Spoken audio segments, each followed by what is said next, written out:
नमस्कार, मैं doctor Abhinav. Information is power में आपका स्वागत है। हम एक पुस्तक पे विचार विमर्श कर रहे हैं। सोचिए और अमीर बनिए, थिंक एंड ग्रो रिच। ये जो बुक है नेपोलियन हिल जी की बुक है और पूरे वर्ल्ड में इसको पढ़ी जाती है।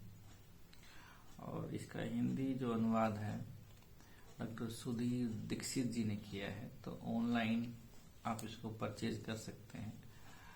क्योंकि बहुत अच्छी बुक हम पढ़ते हैं तो अच्छे विचार हम लेते हैं और जीवन में सफल होने के लिए अच्छे विचारों का, अच्छी सूचनाओं का बहुत ज़्यादा प्रभाव होता है। हम एक दूसरे की नकल करते हैं। एक दूसरे की नकल का मतलब ये है कि हम एक दूसरे के विचारों की नकल करते हैं, सूचनाओं की नकल करते हैं, हम तभी आगे बढ़ते हैं। तो यहाँ पे इस पुस्तक में हमने बहुत सारे एपिसोड किए हैं और इसके साथ साथ इसमें जो डर की जो संभावनाएं हैं व्यक्ति के जीवन में होती हैं, 6 प्रकार के डर, जिसमें बुरे स्वास्थ्य का डर है, आलोचना का डर है, प्रेम संबंध के बिछड़ने का डर है, बुढ़ापे का डर है और मौत का डर है। तो ये डर इसलिए है कि व्यक्ति इनसे भयभीत होता है और भयभीत होकर उसका जो दिमाग है, मस्तिष्क है, वो आलस्य से ग्रसित हो जाता है। तो क्रिएटिविटी जो माइंड की है उसको वो प्रभावित करता है। अगर माइंड में क्रिएटिविटी नहीं है तो इसका मतलब ये है कि इम्प्लीमेशन नहीं होता है अपने दैनिक कार्यों में अच्छे से। और जो विचार हमने लिया है किसी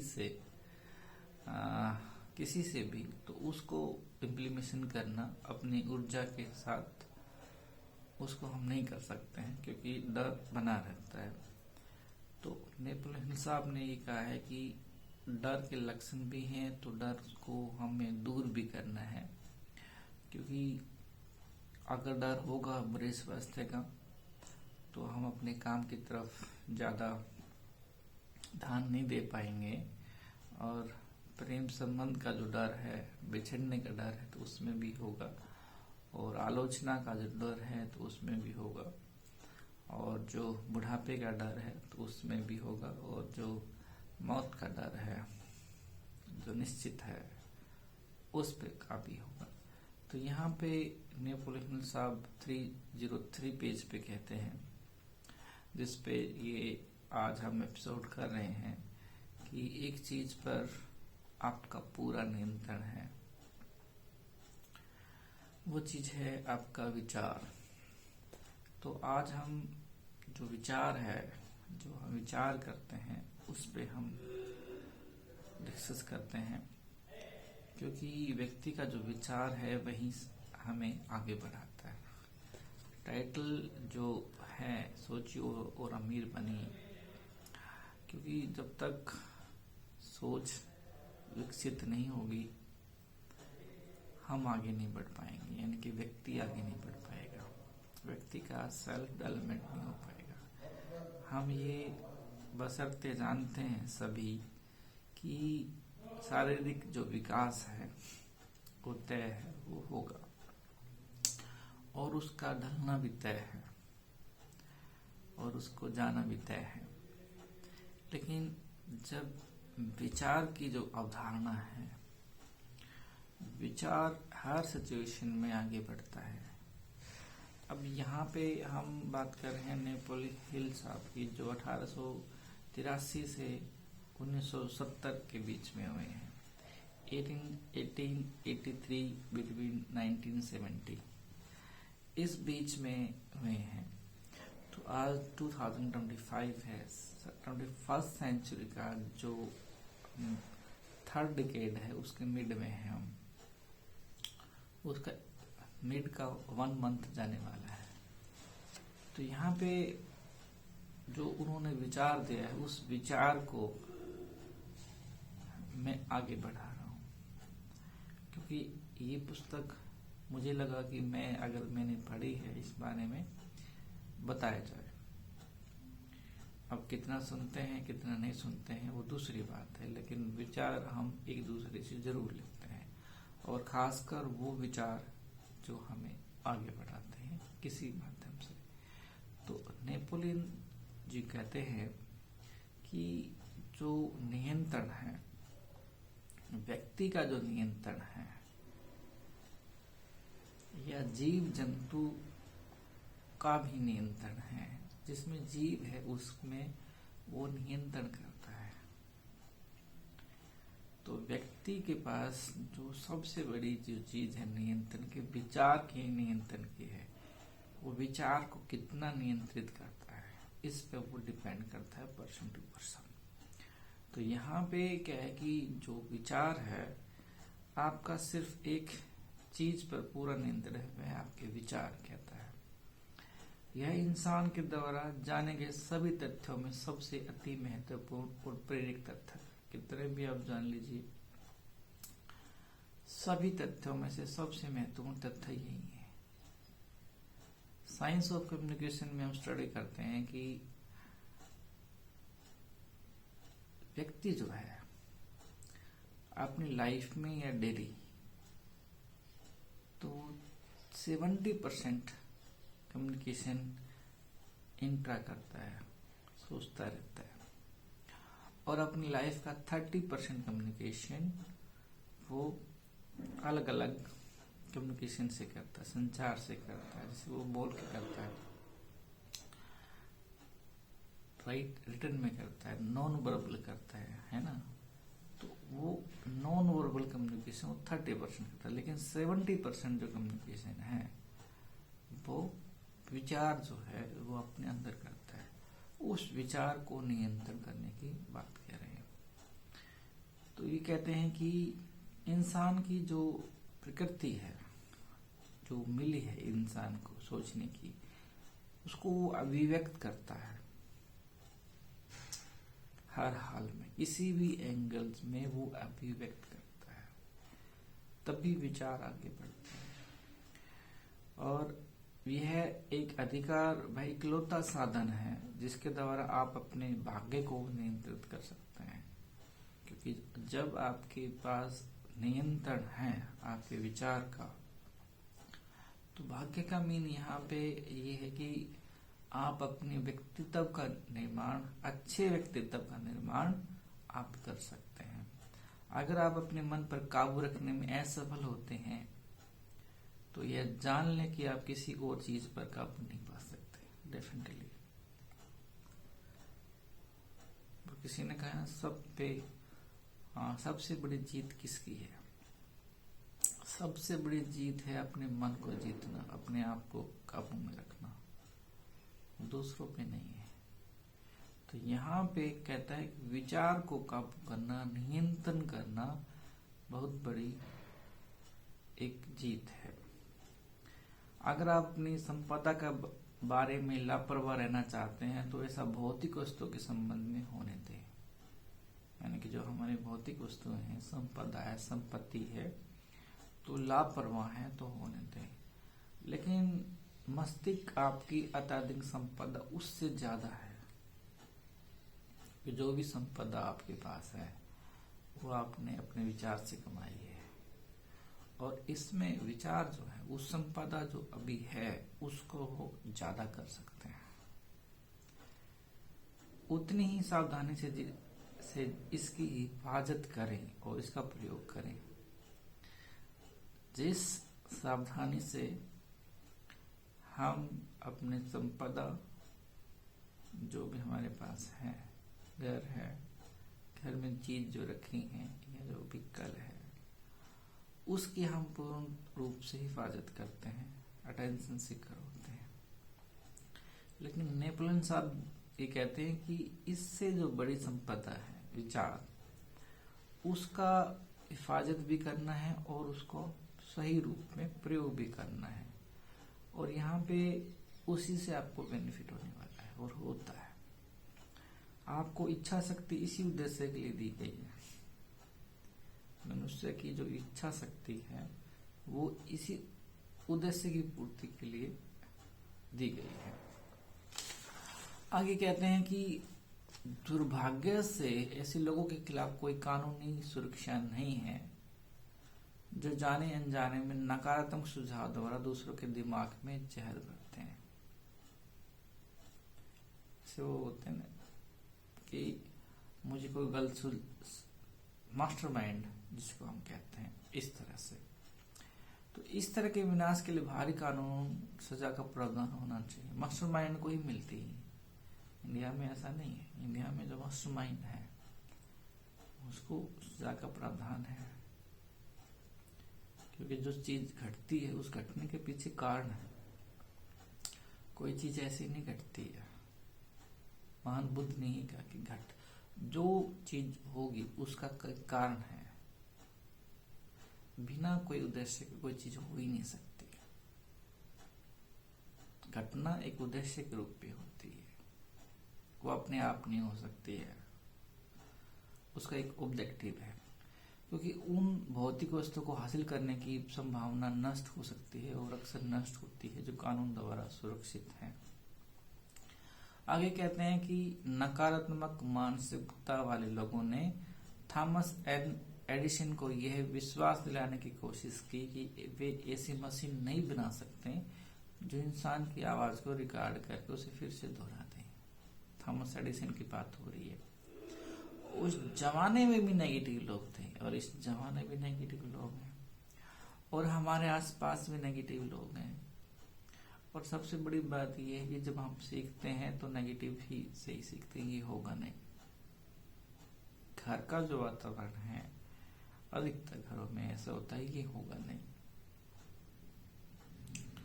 तो यहाँ पे क्या है कि क्योंकि उनका कहना था कि किसी ने भी आज तक ऐसी मशीन नहीं बनाई है। क्योंकि सबसे बड़ी बात ये है कि हिस्ट्री जो कहती है, हिस्ट्री में वो चीज होनी चाहिए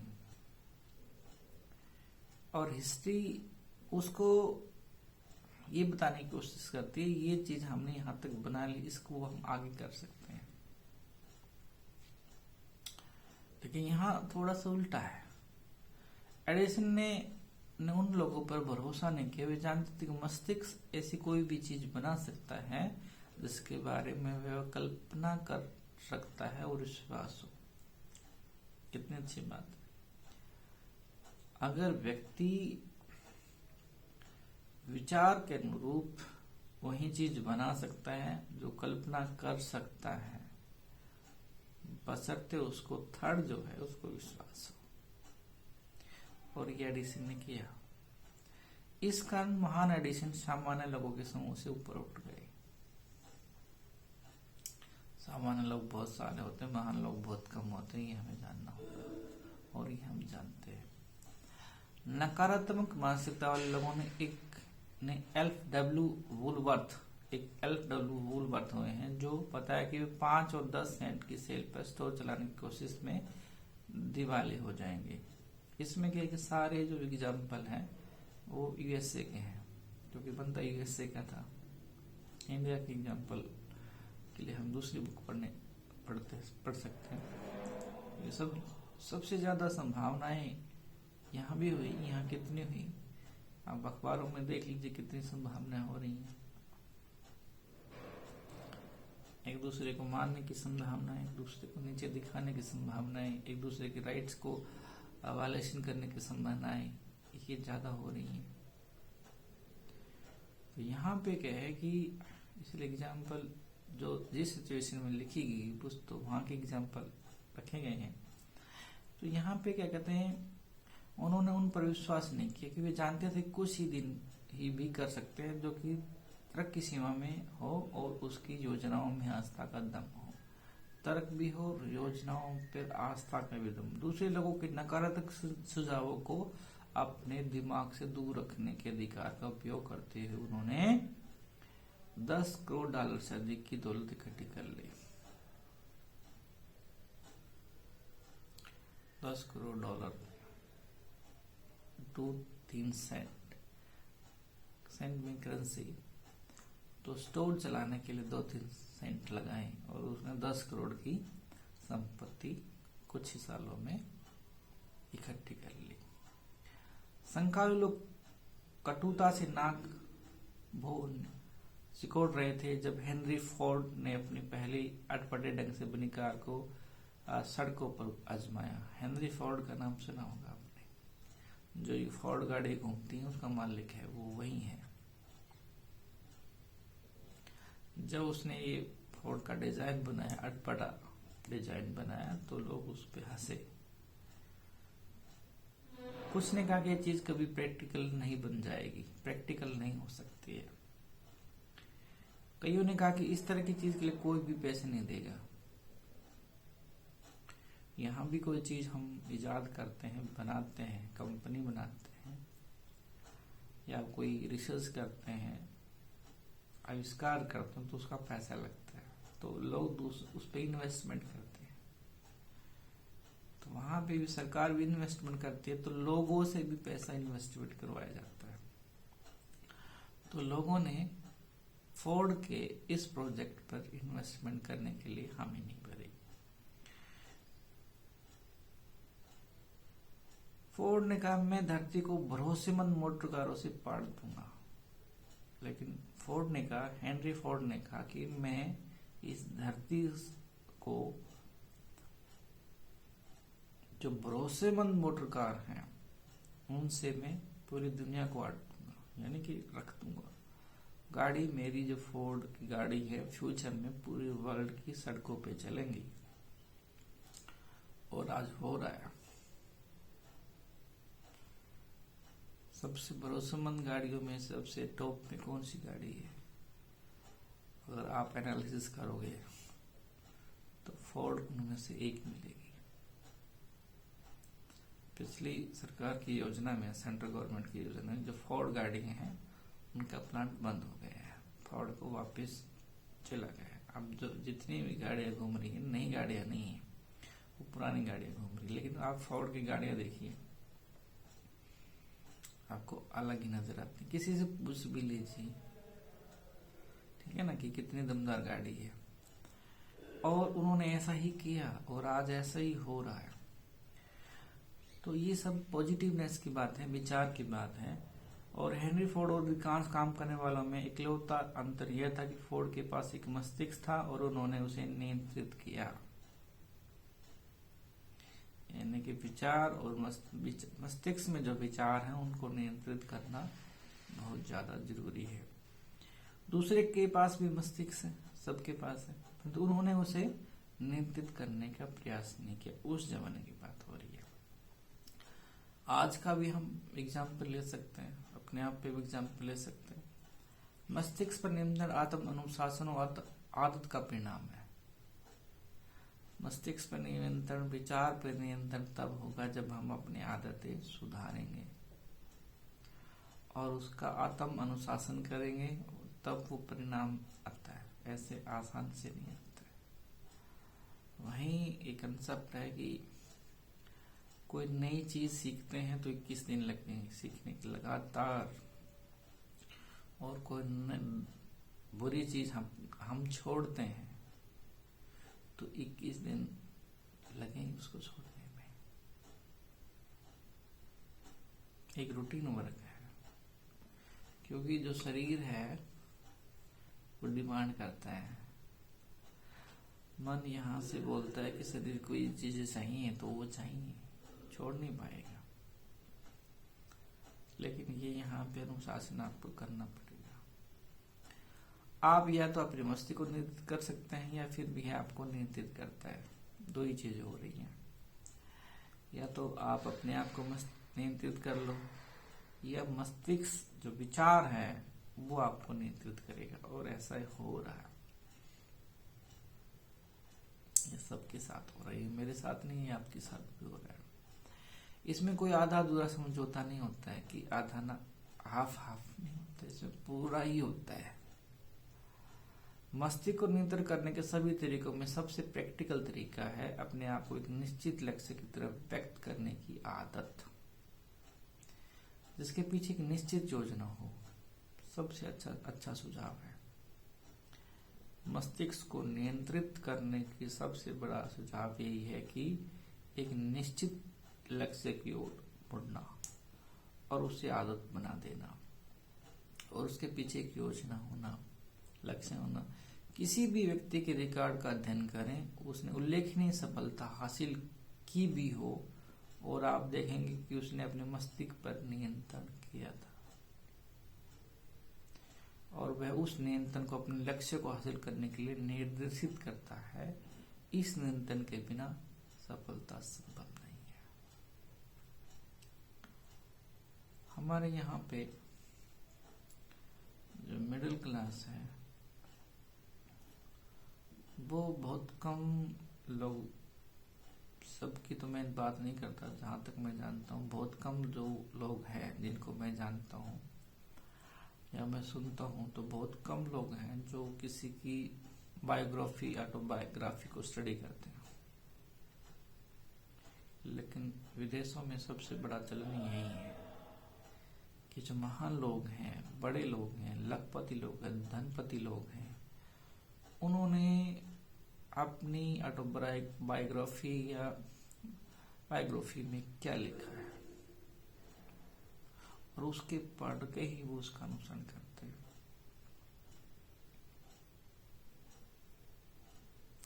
अखबार में सूचनाएं हैं, एक दिन चलेंगी, 2 दिन चलेंगी, फिर दूसरी सूचनाएं आ जाती हैं, फिर तीसरी आ जाती हैं। विचार का रिप्लेसमेंट नहीं है। विचार को सफलता में बदलने का रिप्लेसमेंट है। ये हमें समझना होगा।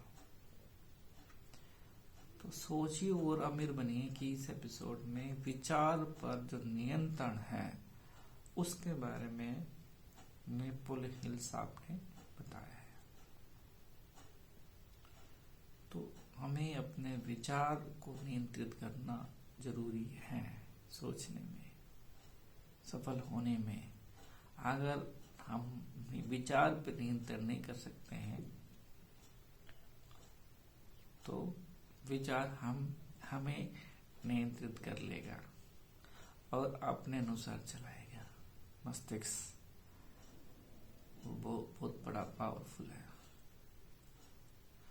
दूसरा तो चलाएगा, लेकिन ये भी चलाता है